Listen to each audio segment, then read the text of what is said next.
Hello, I'm Dr. Gloria Horsley, president of the Open to Hope Foundation. And today I have the opportunity of interviewing Jeffrey Kauffman. He has a book called The Shame of Death and Grief and Trauma. Jeffrey, I really like this book a lot. I have told you that before. Glad you do. It's amazing because a lot of people don't talk about shame, and as a bereaved parent, I just think there's a lot of shame and grief. What's your thought? Well, I think that shame is the biggest hidden emotional factor in people's experience, and because of its hiddenness, it is a big factor in complicated grief. That people's inability to recognize their feelings in grief and inability to be in touch with themselves has a lot to do with the shame they feel about their grief emotions. You know, I was saying to you yesterday, we were talking a little bit about this, and I honestly think this shame comes really early from having shame as a kid. You know what shame feels like, and then my son gets killed in an accident where I take him to do an Easter break, and I feel that all of a sudden that feeling that I had really early that I'm familiar with returns in my life, and it is shame that I took him to a place where he was killed. Yeah, I think that as a parent, there's a special vulnerability because you feel a responsibility to protect your child. And whenever anything happens, there's a tendency to feel like somehow you should have been able to do something different.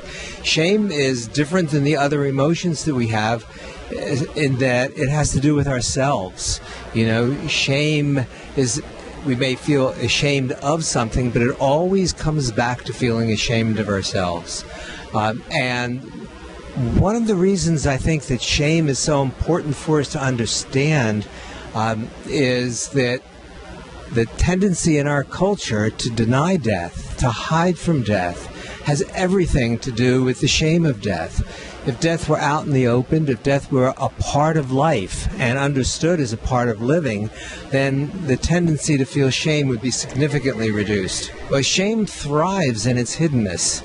So being able to bring the feelings that you feel ashamed about out in the open, to be able to talk about them, to be able to face them in the eyes of another, really mitigates the shame and reduces it.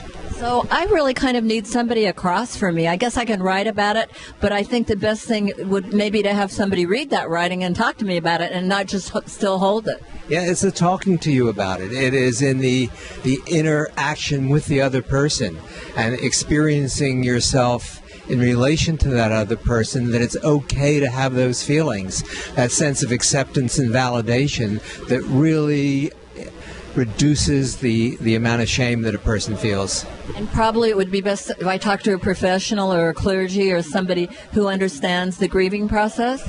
That would certainly be good, and maybe that's best. I think that talking to somebody who gets it, somebody who validates your experience, somebody who is accepting of what you feel, and through that helps you to be able to feel that what you're feeling is okay, that's the biggest factor. That's what matters the most. Well, thank you, Jeffrey. And I'm Dr. Gloria Horsley, president of the Open to Hope Foundation.